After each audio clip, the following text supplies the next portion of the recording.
Bonjour à toutes et à tous et bienvenue dans cette nouvelle vidéo consacrée à la création d'une exposition.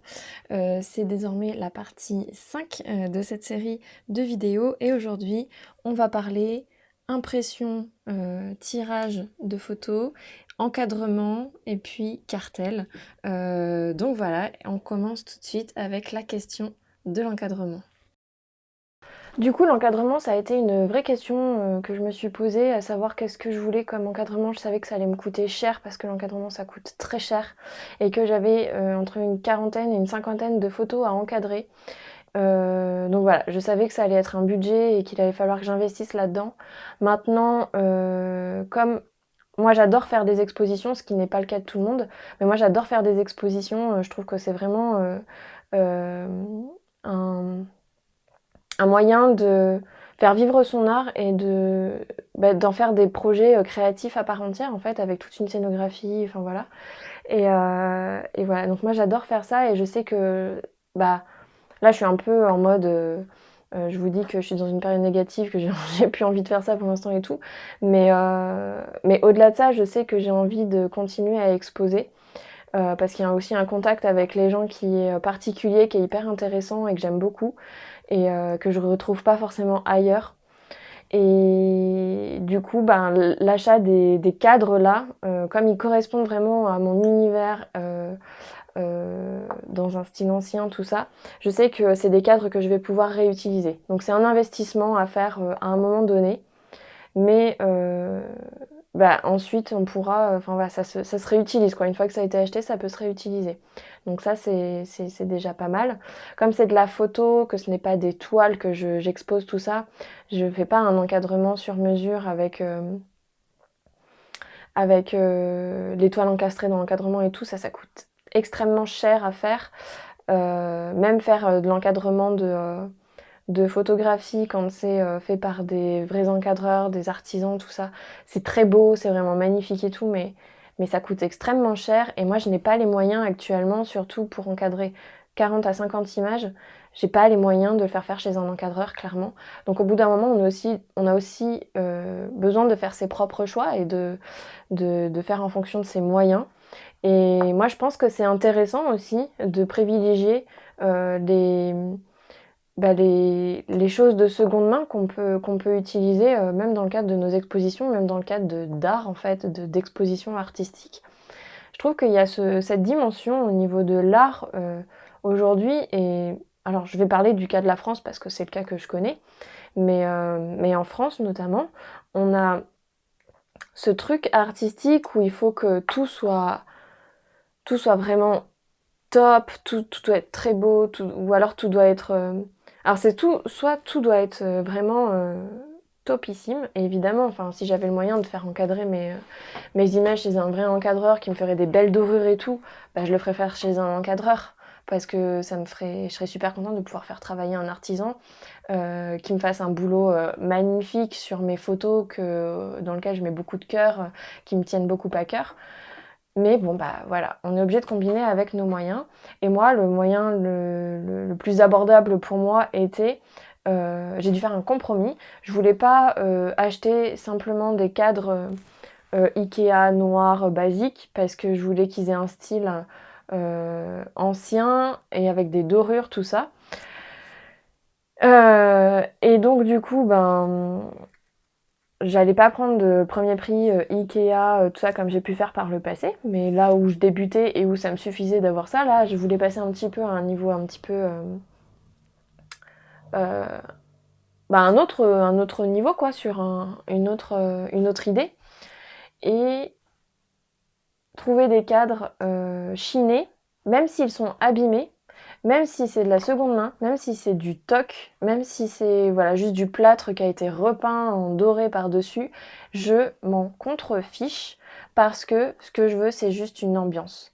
Je veux juste que mon spectateur soit plongé dans une ambiance. Alors évidemment que ce serait super d'avoir des super encadrements faits main, etc., par un artisan avec des jolies dorures, etc. Bah oui, mais pour l'instant, j'ai pas les moyens de me le procurer, donc peut-être que ça viendra plus tard, hein. Peut-être que j'arriverai à gagner suffisamment d'argent pour pouvoir investir dans ce genre d'achat-là et d'équipement-là. mais pour l'instant c'est pas le cas. Et du coup, bah, je me foutais complètement que ce soit du toc et puis que ça fasse faux au final, ou que ça fasse, bah, toc, tout simplement. Mais parce que mon but à moi, c'est juste de plonger mon spectateur dans cet univers de La fin est proche, de temps anciens, un peu gothique, champêtre, enfin voilà, en clair-obscur, avec des dorures, enfin voilà, à l'ancienne quoi. Et moi, c'est vraiment ma ligne directrice.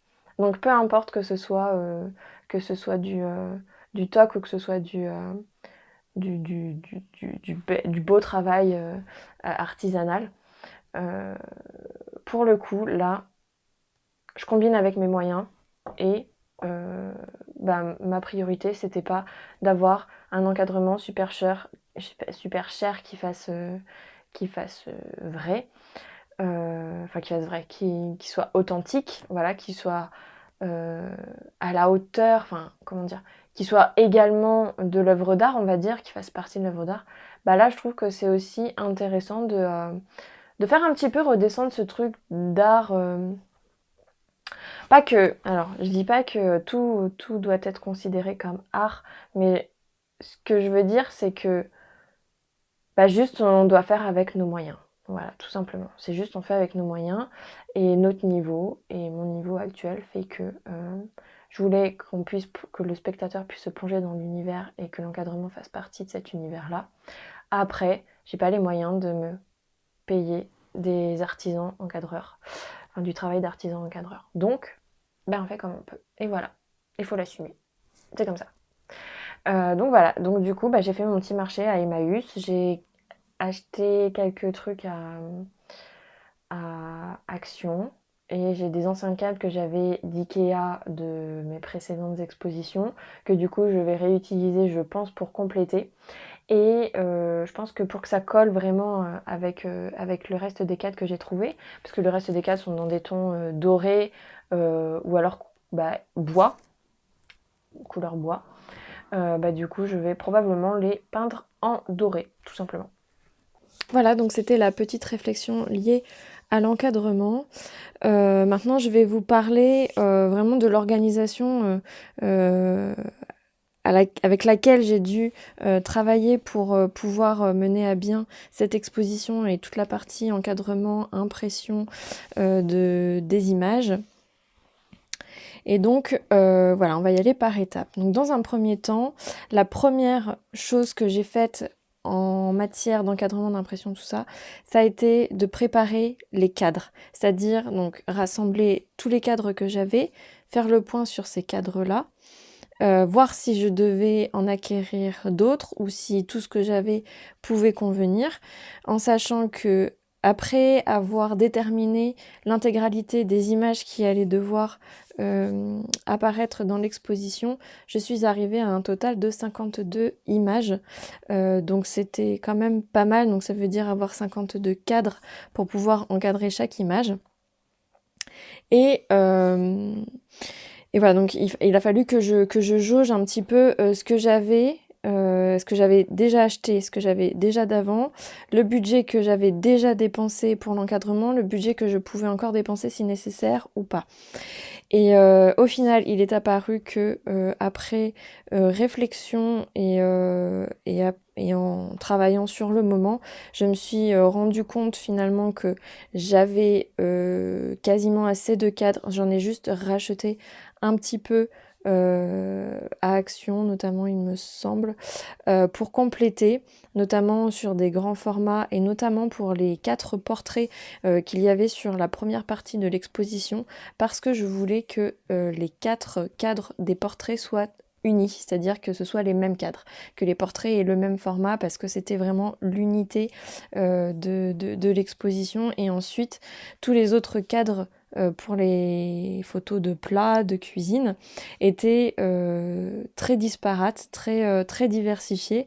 Et c'était vraiment quelque chose que je recherchais moi dans mon exposition, d'avoir cette diversité dans les couleurs, dans les formats, dans les types de cadres, dans les matériaux, enfin voilà, dans tout, et pour créer un dynamisme dans l'exposition. Je ne voulais pas non plus que enfin voilà, j'en parlerai un petit peu après dans la partie installation, mais le but c'était que, voilà, rien ne soit tout droit, tout aligné, tout parfait. C'était, vraiment quelque chose je voulais vraiment quelque chose de dynamique et l'encadrement faisait partie de ce dynamisme-là que je voulais instaurer, dans la scénographie de mon exposition. Donc une fois que j'ai eu le compte de tous mes cadres, il a fallu que je procède à la partie nettoyage, dépoussiérage et puis un peu rafistolage des cadres puisque, la plupart des cadres que j'ai utilisés, ce sont des cadres, comme je le disais, que j'ai trouvés à Emmaüs et donc ce sont des cadres qui ont déjà vécu et qui étaient donc un peu abîmés pour certains. Il y en avait qui avaient des couleurs vraiment horribles. Donc voilà, j'ai procédé à quelques petites restaurations de certains cadres. Alors je suis pas du tout restauratrice, donc mon mes compétences, étaient un peu limitées. Je me suis, simplement contentée donc de nettoyer les cadres, de les dépoussiérer dans un premier temps. Et pour ça, j'ai enlevé, les, les supports qui se trouvent à l'arrière des cadres qui en général étaient, cloués, au cadre. Je les ai enlevés, j'ai enlevé les verres, je ne voulais pas de verres sur mes encadrements. Moi, c'est vraiment un critère, pour mon encadrement, c'est un de mes critères. Je n'utilise jamais de verres dans mes cadres, sur mes photos, parce que mes photos sont très sombres, sont très sombres. Elles ont beaucoup de noir et du coup, le noir, favorise les contrastes et les reflets. Donc ce qui fait que quand j'ai un cadre, du verre, une plaque de verre par-dessus mon image, je vais avoir des reflets liés au verre, donc du coup on va moins voir la photo, les lumières vont se refléter, etc. Et puis je vais perdre en contraste et en couleur sur mes images, en luminosité, elles vont paraître beaucoup plus ternes, beaucoup moins contrastées, et je ne voulais pas perdre cette qualité-là de mes images, cette impression-là. Donc moi c'est quelque chose que je fais de manière générale, je ne mets aucun verre sur mes images. Évidemment, si j'avais choisi d'imprimer mes images sur du Dibond par exemple, la question du verre ne se pose pas et le Dibond est tout à fait adapté pour l'exposition puisqu'il y a un effet mat qui en ressort et il n'y a pas de reflet et c'est plutôt pas mal. Mais le Dibond, ça coûte très cher. Donc j'ai enlevé la partie arrière, j'ai dépoussiéré l'intérieur des encadrements, tout ça, j'ai bien dissocié. J'ai passé un petit coup d'éponge humide pour vraiment un peu décrasser ce qui pouvait être décrassé. Parce qu'ils étaient, comme ce sont des vieux cadres qui ont dormi pendant un certain temps dans des greniers, à Emmaüs, enfin voilà, ils étaient forcément assez sales. Donc la partie nettoyage était plus que nécessaire. Et puis en même temps que je les ai nettoyés, j'en ai profité pour les numéroter. Ça, c'était vraiment une étape importante pour moi parce que ça me permettait d'être mieux organisée ensuite pour la répartition des cadres par rapport aux images et après ça, pour l'installation des cadres, puisque toutes mes images, en fait, toute l'exposition se suit, c'est-à-dire que les images étaient décider à l'avance dans quel ordre elle devait apparaître dans l'exposition. Donc ça, je l'ai vraiment bien décidé en amont parce que il y avait un texte qui courait sur chaque image et qui du coup se suivait. Et donc il fallait que pour pouvoir écrire les textes, je sache dans quel ordre j'allais avoir mes images et mes recettes. Donc il était impératif pour moi que je connaisse en amont l'ordre de mes images. Je n'ai pas procédé à l'installation, à la répartition des cadres comme ça sur le moment en fonction de comment ça rendait mieux dans la salle. Dans cette exposition-là, pour moi, ce n'était pas envisageable. Voilà, après, il faut s'adapter en fonction de notre exposition et de comment on la compose en fait, comment on décide de la créer, où est-ce qu'on veut aller. Moi je voulais qu'il y ait une histoire, donc il fallait qu'il y ait une continuité, donc il fallait que je sache en amont comment j'allais disposer chaque image et quelle image allait avoir, quelle était la place de chaque image en fait. Donc voilà, donc j'ai numéroté les cadres. Et puis, en même temps que je les ai nettoyés, je les ai un petit peu rafistolés pour les petites, réparations qui pouvaient être faites immédiatement. C'est-à-dire que, bah, pour certains, il y avait, des dorures qui étaient un peu cassées et du coup, on voyait le plâtre blanc. Donc là, j'ai juste passé un petit coup de peinture dorée, j'ai bouché un petit peu les trous, avec de la peinture. Ça pouvait être, enfin, principalement, c'était des petits travaux de peinture que j'ai fait et de nettoyage. Et puis après, il y a d'autres cadres qui ont nécessité une intervention un petit peu plus lourde, on va dire, dans la mesure où c'était des cadres qui étaient complètement soit très abîmés, soit qui étaient très, euh, bah, très délavés ou avec une couleur qui, moi, ne me plaisait pas du tout. Et donc là, j'ai juste opté pour le fait de les peindre en noir à la bombe. Voilà, pourquoi la bombe? Parce que ça permet d'avoir une peinture beaucoup plus uniforme, sans les stries du pinceau. Donc ouais, et puis ça allait beaucoup plus vite aussi en réalité. Et ça sèche assez rapidement. Donc voilà, c'était tout indiqué pour que j'opte pour cette peinture-là. Et au final, j'ai choisi du noir parce que c'était le plus simple. Précédemment, je vous disais que j'allais probablement peindre tous mes cadres en doré. Et au final, après coup, en travaillant sur l'exposition, je me suis rendu compte que c'était plutôt pas mal d'avoir une diversité de couleurs et de formes. Et donc j'ai voulu entretenir ça. Et après avoir essayé de peindre un cadre en doré, je me suis rendu compte que ça ne rendait pas très bien parce que mon doré n'était pas assez jaune et que ça avait un rendu un peu trop lisse, un peu trop doré, clinquant et pas un doré patiné. Et je ne voulais pas m'embêter, et surtout je n'avais pas le temps de m'embêter à faire de la patine sur chaque cadre que je devais repeindre. Donc j'ai opté pour du noir classique qui, je sais, fait très bien ressortir mes images.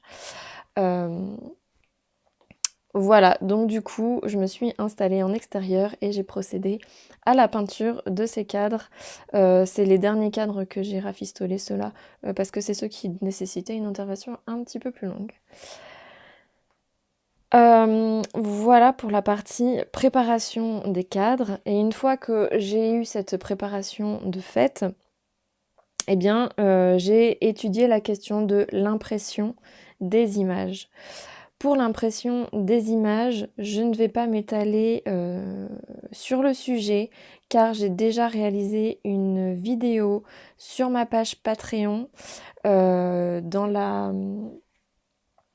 la section les secrets où je parle de comment j'imprime mes images, quelle est la procédure que je suis pour imprimer mes images, quel est le matériel que j'utilise, que ce soit mon imprimante, le papier que je choisis, comment je calibre mes images, quel outil j'utilise, etc. Enfin voilà, je vous ai tout expliqué dans cette vidéo-là, elle est complète. Donc si le sujet vous intéresse, n'hésitez pas à aller voir de ce côté-là. Je vous mettrai bien sûr le lien dans la description. Donc du coup, pour l'impression des images, c'est pareil, j'ai dû procéder en plusieurs étapes. Et la toute première, c'était de pouvoir faire l'étalonnage de toutes mes images, de préparer toutes mes images qui allaient être exposées pour l'impression. Et pour les préparer à l'impression, je dois calibrer mon écran. Je ne vais pas rentrer dans le détail sur ce sujet-là, j'en parle dans la vidéo sur Patreon, sur comment faire ses impressions chez soi. Juste je calibre mon écran pour que je puisse calibrer et talonner mes images pour qu'elles soient disponibles et qu'elles aient un bon rendu pour l'impression. Et une fois que j'ai calibré toutes mes images une à une, ça prend pas mal de temps, mine de rien, parce qu'il faut réouvrir tous les fichiers sur Photoshop, etc. Revoir la luminosité, les contrastes, tout ça.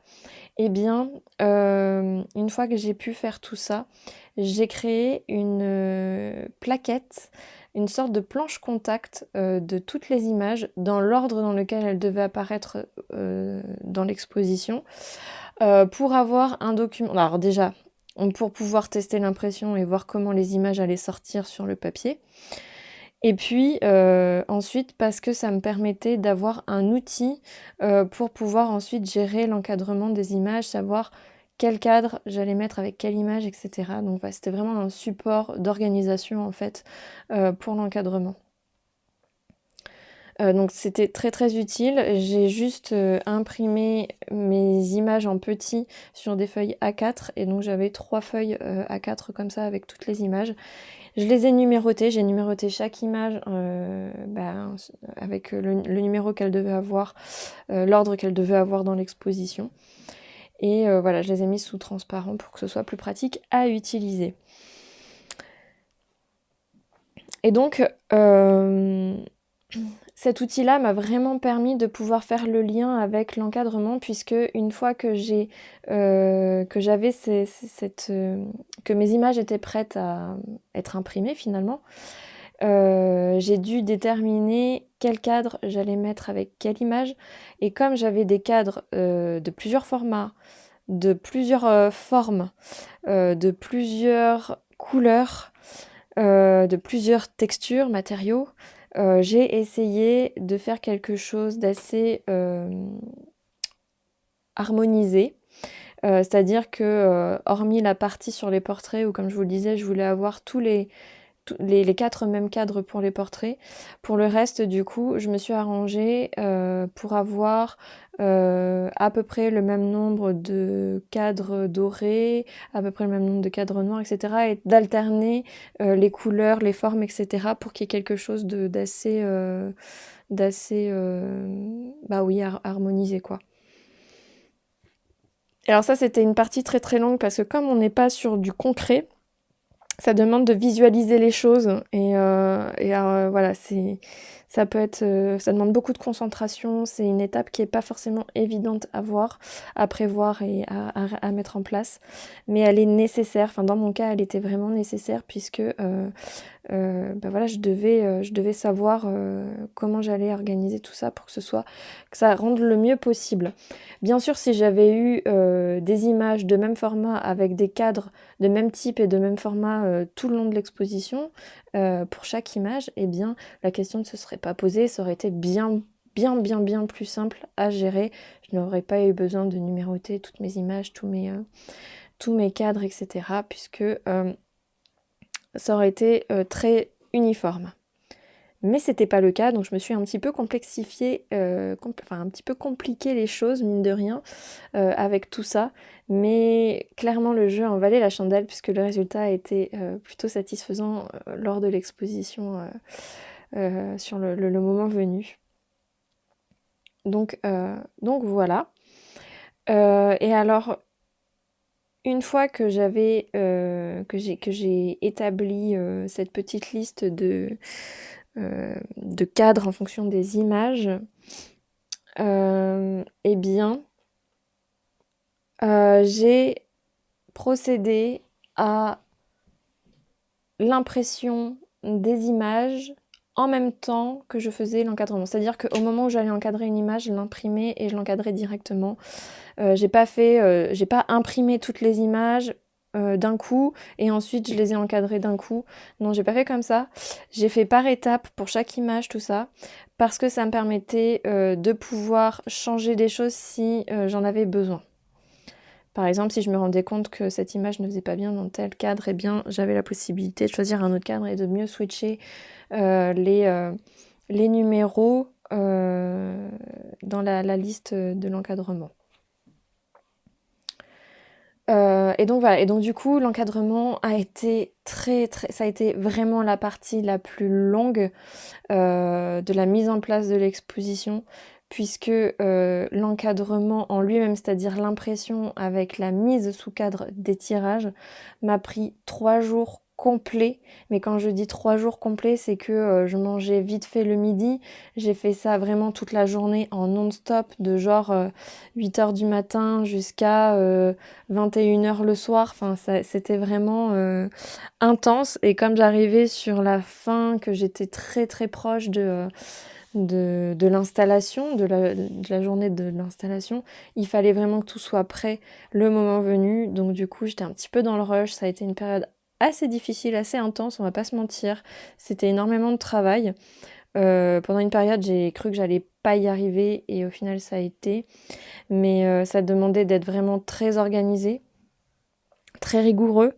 Et il faut savoir que du coup, pour l'encadrement, ce que j'ai fait, c'est que euh, comme j'avais des cadres qui étaient très grands et que mon format maximal d'impression, puisque je faisais tous mes tirages moi-même, était le format A3, c'est-à-dire que je ne pouvais pas aller au-delà de... mes images n'allaient pas faire au-delà de 42 cm par 30 cm à peu près, quoi. Et du coup, ça, ça pouvait poser problème dans la mesure où du coup les images n'allaient pas remplir les cadres. Et donc pour ça, il fallait que je puisse avoir des passe-partout.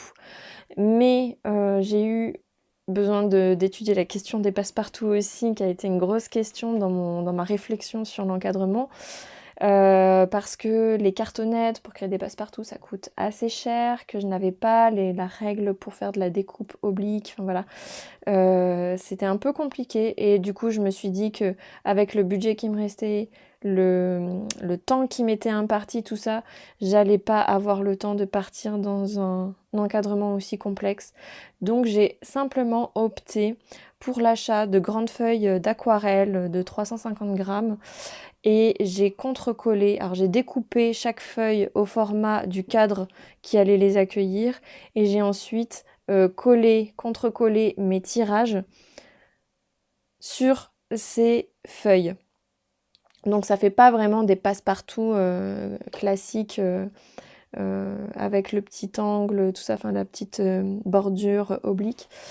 Ça faisait quelque chose de beaucoup plus simple, mais au final, c'était mieux adapté à ce que je pouvais faire moi-même en l'état. Donc, ça a très bien fait l'affaire. Évidemment, ça présentait quelques petits défauts, mais ça faisait quand même l'affaire. Et puis les gens, sur le moment, sur l'exposition, n'y ont pas prêté. Enfin, en fait, ne portaient pas attention aux petits défauts que ça pouvait présenter. Moi, je les voyais parce que évidemment, c'est moi qui l'ai fait. Mais les gens n'étaient pas focalisés là-dessus, ils étaient focalisés sur les images. Donc au final, ça faisait très bien l'affaire. Donc voilà, je suis allée vraiment au plus simple de ce que je pouvais faire parce que là, j'avais plus le temps, j'avais plus l'argent non plus. Enfin voilà, c'était un coût, je pouvais plus dépenser autant. Donc voilà. Et donc du coup, j'ai fait ça pour tous les cadres.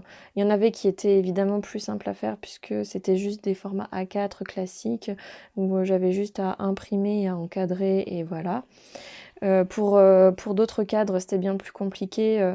Il fallait que je fasse toute la découpe des papiers aquarelles, que je contre-colle, qu'ensuite je mette dans le cadre, que je recloute le cadre, puisque c'était des cadres vraiment avec des clous pour les fermer. Donc voilà. Donc voilà, ça a pris pas mal de temps. Et donc une fois que l'encadrement était fait, eh bien j'ai dû écrire les textes qui allaient venir, qui allaient accompagner chaque image.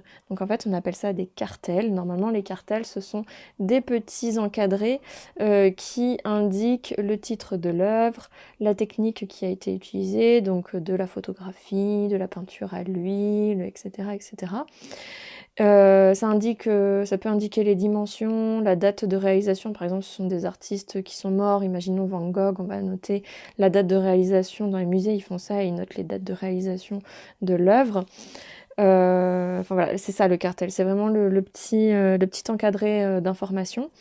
Moi, dans mon cas, je voulais pas quelque chose de descriptif comme ça. Je voulais pas juste le titre, machin truc. Je voulais vraiment que ça raconte une histoire et qu'on ait un micro, un micro-épisode en fait de l'histoire en dessous de chaque image. Et donc du coup, j'ai écrit les textes pour chaque image. Il y avait une continuité. Ça se répondait en fait. Enfin voilà. Il y avait des textes un peu plus longs pour le début et pour la fin de l'exposition, puisque c'était les textes introductifs et les textes conclusifs. Donc voilà, il y avait un début, il y avait une fin, il y avait un ordre de passage. Et moi, c'est ce qui me plaît dans ce genre d'exposition. C'est comme ça que j'aime construire mes expositions parce que je guide le spectateur et il est accompagné tout du long, mais sans que moi j'intervienne. Donc voilà, j'ai dû procéder à l'écriture. Clairement, l'écriture, c'est pas quelque chose qui me demande énormément de temps. J'y ai juste passé une journée, je crois. Une journée et demie.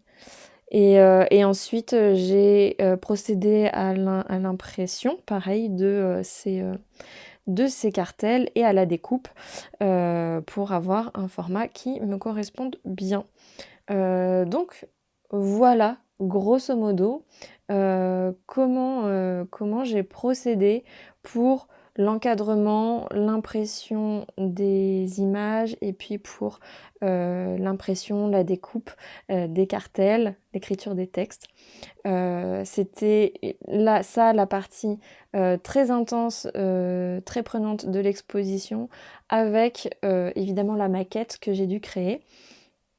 Et pour la maquette, le photomontage que j'ai dû créer et dont je vous ai déjà parlé dans les vidéos précédentes, au final, au moment de l'encadrement, je n'avais pas encore tout à fait terminé. En fait, j'avais pas fait le photomontage. Les maquettes étaient finies de réaliser, mais le photomontage n'était pas encore réalisé.